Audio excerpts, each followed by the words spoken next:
السلام عليكم ورحمة الله وبركاته.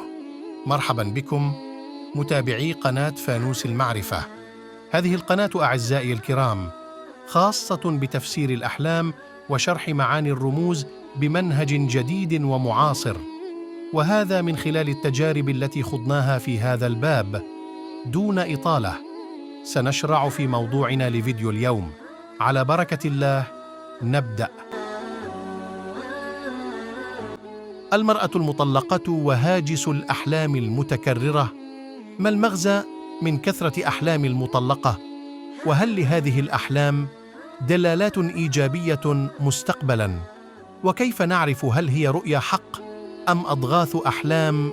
كل هذا وذاك سنعرفه في هذا الفيديو، فقد تابعوا معنا إلى نهايته، فهناك أمور مهمة للغاية. في مجتمعاتنا تعيش فئة منعزلة وغارقة في بحر همومها، تنتظر في صمت كيف يكون مصيرها مستقبلاً، ولا تجد إلا بوابة واحدة تكون أملاً لها لمعرفة ما هو قادم. نعم، إنها الأحلام. فهناك أحلام كثيرة تقريباً كل يوم ترى حلماً عن طليقها أو أهله وحتى البيت الزوجي، ويتكرر ذلك بشكل رهيب. في بعض الأحيان تقول المطلقة أنه لا تفكر بطليقها تماماً، وفي بعض الحالات تجد تفكيرها به لحد البكاء والندم. تابعت حالات مماثلة لسنوات، وترى تشابها كبيرا في حيثيات الحلم.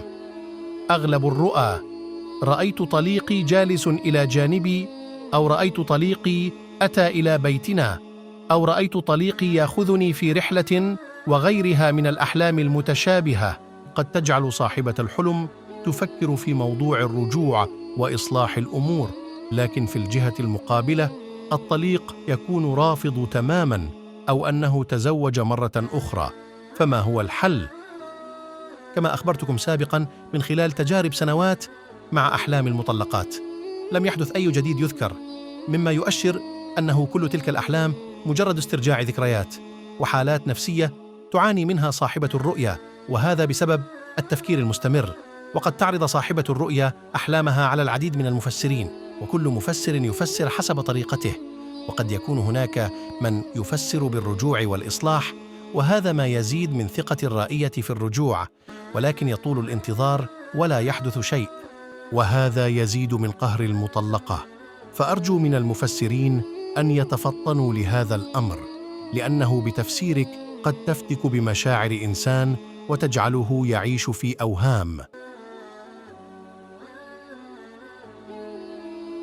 نأتي إلى الفصل الثاني، وهو الأحلام التي تدل على رجوع المطلقة إلى زوجها أو زواجها من رجل آخر. هناك رموز عديدة تدل على الرجوع، فمثلا ترى ثوب ممزق نصفين وهناك شخص يخيطه، أو ترى حذاء قديم به غبار وتمسحه، أو حذاء به شرخ ويصلحه الإسكافي، أو ترى نفسها تطبخ طبخة كان يحبها زوجها، أو ترى أنها تسدل شعرها وهو طويل وناعم، أو ترى أنها تشتري ذهباً أو تصلح ذهباً كان معها، أو ترى أنها تأكل جوز أو فول، أو تلبس حلق به عقيق. لما ترى المطلقة طليقها في المنام نادراً ما يحدث رجوع، لذلك يجب علينا أن نحسن التعامل مع مثل هذه الحالات، لأن تفسير الأحلام نصيحة، والنصيحة تكون بإراحة نفسية الرائي. وبدلاً أن تفسر بشيء أنت مقتنع أنه لن يتحقق، قدم نصيحة لهذه الفئة فهي تعاني في صمت. ونصيحتي لكل مطلقة: انسي الماضي لأنه في حكم كان، وابني حياتك للمستقبل، وتضرعي بمن هو أحق أن تتضرعي إليه. هو الله وحده محقق الأحلام، ليس أنا ولا ذاك، هو الله القادر على كل شيء. وفي الأخير أملي أن تشاركوا في إنجاح هذه القناة ومشاركتها مع أصدقائكم، كي نستمر في نشر المزيد بحول الله تعالى. هذا والله تعالى أعلى وأعلم. دمتم بخير، والسلام عليكم ورحمة الله وبركاته.